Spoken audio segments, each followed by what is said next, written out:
Yeah, I would definitely continue to write even if no one read it. There's no question I would continue to write.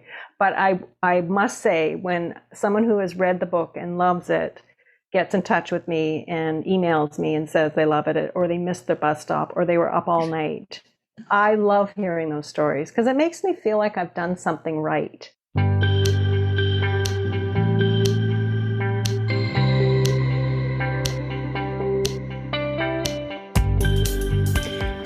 Hello, and welcome to In the Rising podcast. My name is Bettina Brown, and this is the platform I've chosen to talk about living a life that's in alignment with your hopes, your dreams, and your goals. And one of the goals that many of us have, at least statistically, is to become an author, to become a writer, and have that be out for the world to enjoy. And of course, positive feedback and money from your craft is something desired, but the actual ability to create something and then publish it is so vital for so many of us. It's one of the statistics that says almost 9 in 10 of us wants to write a book, or at least jokes around saying that we want to. Well, my guest today is a person who kind of accidentally started writing books, even though this was a passion of hers. Reading was a passion, and she shares her story with us today. I am thrilled, literally and figuratively, to speak with a supernatural thriller writer. That was not intentional. I did not make that up. It came out. JP McLean, or Joanne McLean. Thank you so much for being on In the Rising podcast. It's my pleasure. I'm happy to be here. Thanks for having me. Absolutely. So you are really what a lot of people and a lot of women hope to do one day, and that is to be a writer, to be an author and create something for the world to see. I did read about you on your website, and I love your stories and your background, but what was this thing that kept you or started your love for writing? It started by, it was my first winter back on the coast in the wet Pacific Northwest, and I was not looking forward to it after having spent 5 years in the sunny South in your part of the world. And so as I was sitting there night after night, I decided to be productive.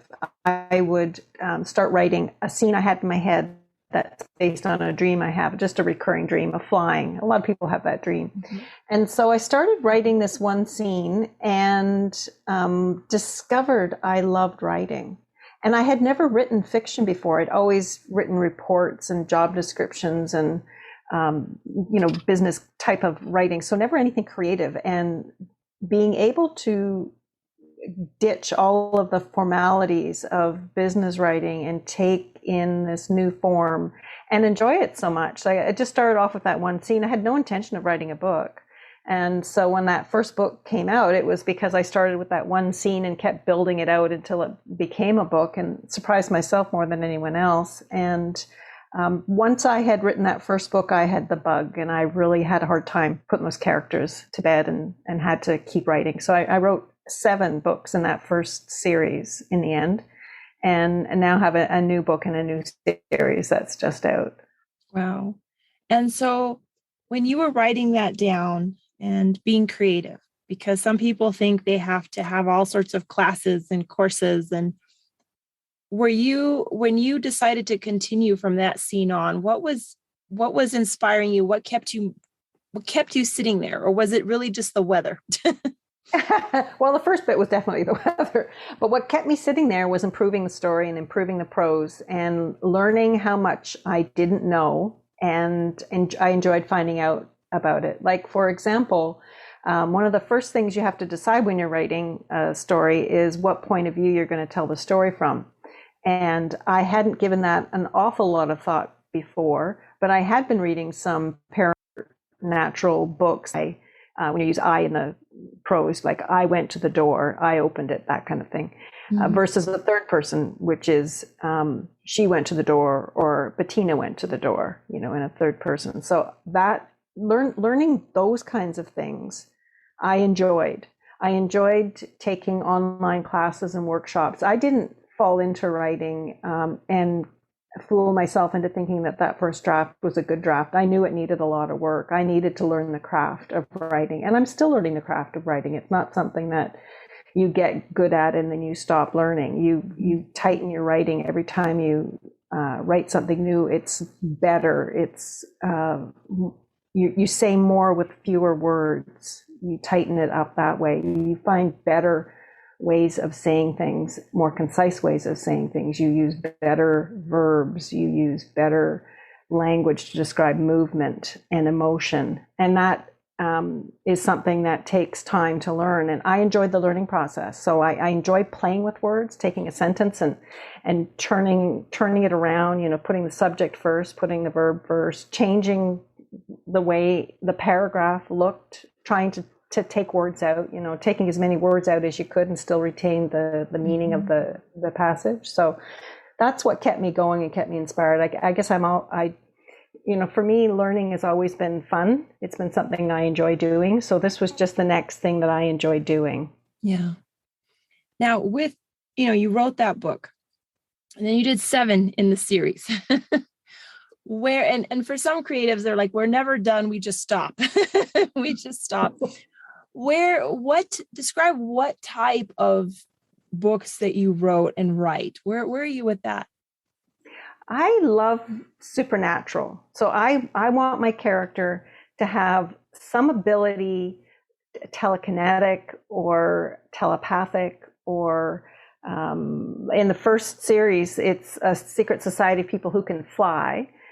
In this latest one, the character has lucid dreams where she's actually physically transported into the past, unbeknownst to her. They're more than just dreams. She's actually in them. So I find that fascinating. I've always found that fascinating in books that I read. One of my earliest influences was John Wyndham's The Chrysalids. And in that book, it's a dystopian tale of a post-apocalyptic world where people who are born with any kind of genetic anomaly are eliminated or killed because they're trying to clean up the gene pool after that terrible event. And there's a young girl who they discover has this super ability to communicate with her mind with other people. And it's so powerful and so loud that it actually makes the other people in the village who can do that pause, and it disrupts their activity because they can't function when she's screaming in her head like that. And I just love the idea that could happen, and that's what I write about. I love it. And because I love anything supernatural, out of the world, anything different, as it is also an escape for the reader to go from day-to-day life, which is so important. Now, how would you say you have continued to rise or grow as a writer? What would you, if you were talking to JP McLean a few years back, what would you say? Stick with this, work with that. What would you tell yourself or as a writer? I think one of the things that I would say is don't worry that you're going to run out of ideas, because I was at first worried about that. And I kept a journal of all my ideas. And I was very stingy about using those ideas because I was afraid I was going to run out of them. And what I've learned is that the more you write, the more ideas you have and the better your imagination becomes. It's like a muscle. And I didn't realize that. Is the more I use it, the better it becomes and the better the ideas are. So that's definitely something I would tell my younger self. The other thing I would tell my younger self is never to stop reading in the genre that you love, because you get ideas, you learn. Like you'll read a passage and you'll be moved by it and you want to know why. So you'll pull it apart until you find out what words they're using to get to the emotion that's making you cry or making you angry.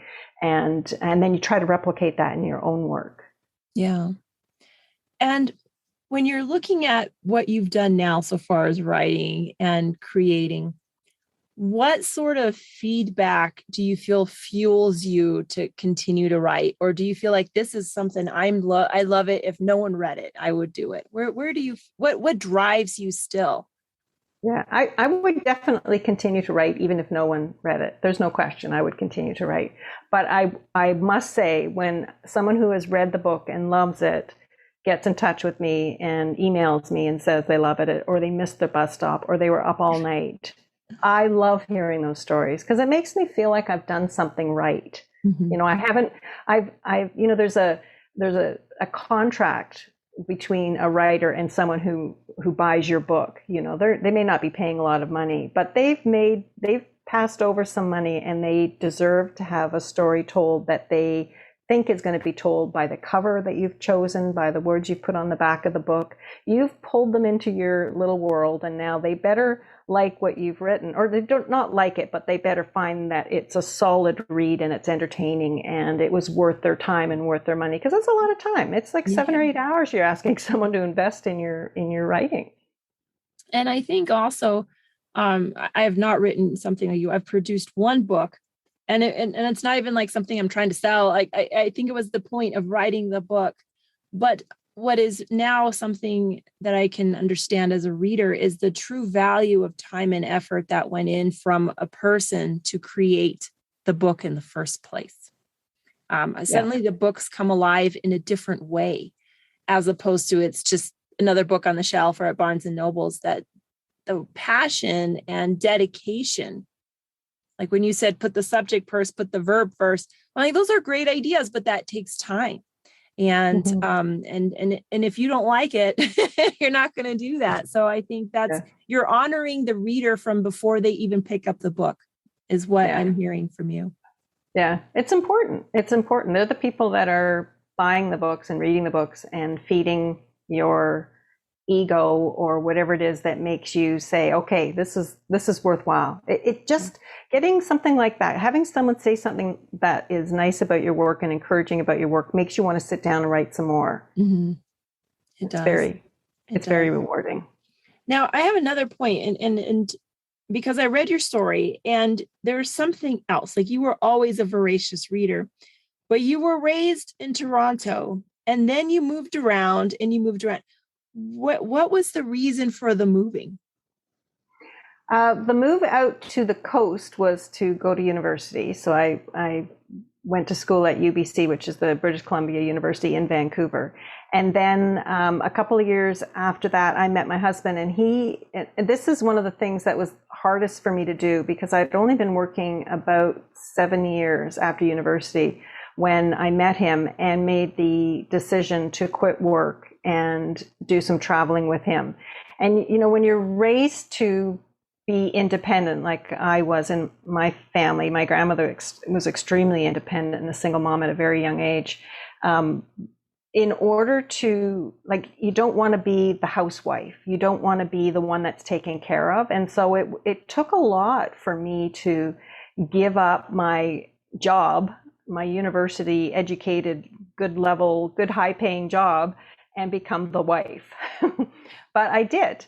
And what I learned was I kind of like the freedom of being able to do what I want to do. And I shed those expectations. They were expectations I had of myself, but also my family had of me and my friends had of me, that you're going to have a big job, you're going to make big money. And instead, here I am traveling around with my husband and supporting him in his role rather than having a role of my own. But it led me to writing. And I would not have got to writing had I not gone through all that other stuff first. So the traveling was, we did a stint in Calgary, which is a very cold city in Canada. And then just for a winter, it's nice in the summer there. And then we went down to, I keep getting mixed up whether we went to the Baja first or we went to do the job in Mexico first. And then we did Tucson for 3 years. And it was after coming back from Tucson for 3 years that I started writing. And the reason why I was asking, because I'm a military kid and we moved right to Europe. We moved here. But I also feel, I read this, that the moon changes you when you see it from a different place in the planet, right? What do you feel that changing a scenery, changing a country did to help change your perspective on life, your life, all of that? It broadened my horizons by leaps and bounds. I had no concept how people think differently, because I'd only ever been exposed to Canadian life in Toronto, and going to university, moving to the coast, that was something, but it was still within Canada. When we moved down to Mexico, I learned that there is a fierce loyalty to the country there, and the people are so hardworking and super particular about religion. For example, they're a very religious community compared to where I'm from, which isn't very religious at all. So that's one thing. But other things like the breadth of food that's available and the expectations I have or had about what Mexican food was versus what Mexican food is it was a surprise to me. I probably shouldn't have been surprised, but I was. And also meeting people that I was in the minority, and they would call us look like U.S. citizens or Canadians, but it was different being in the minority. All of a sudden, I was very self-conscious about being the one who was standing out, and the kids would walk by and kind of look at us and point at us, and we had 2 dogs too, so we were considered a little bit eccentric, I think, and a little bit weird. So would you say that, having that experience, it broadened you, but do you feel that changing out of that mindset of, I have to be the successful, I cannot be the this, that was a good shift for you? Like, did it open you up or free you up from holding on to expectations of you? And what are your expectations of yourself now?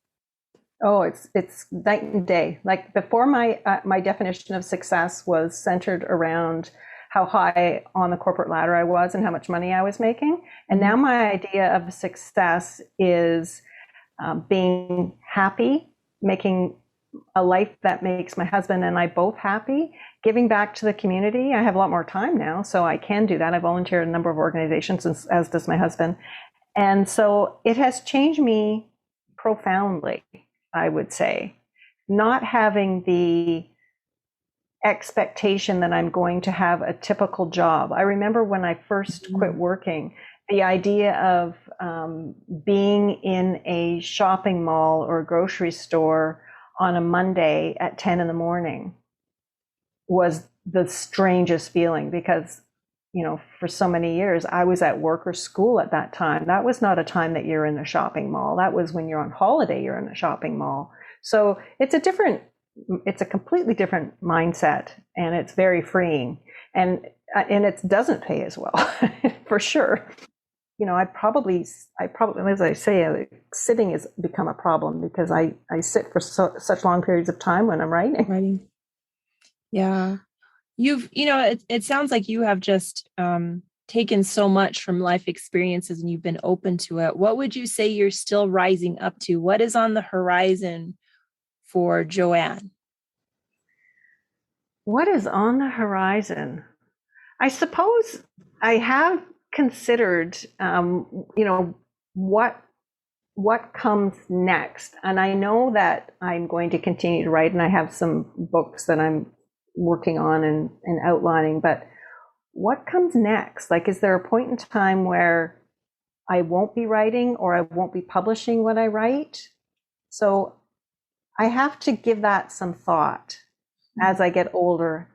I mean, I don't know how you stop doing this, but at some point it's got to slow down for sure, because it's just all consuming. So at some point I'm going to have to say, we've got to cut this down to halftime anyway. And what do you give up to go down to halftime? So I've been giving that some thought. I don't want to go there yet, but it's going to happen. I can't keep this up forever. I like that. And I appreciate you sharing your views that, the identity is not necessarily linked to a job, that you really came into identity of yourself and had that opportunity to now do something creative that you would not have had the time to do. And I know this is a podcast, but I get to see you for our conversation, and I can really see how you light up when you talk about writing and the vision you had and that one dream of flying, how that transformed everything. So I'm very grateful for you for sharing this. How can listeners just learn more about you, your books, and et cetera? Oh, they can go to my website. I have everything on there. It's jpmcleanauthor.com.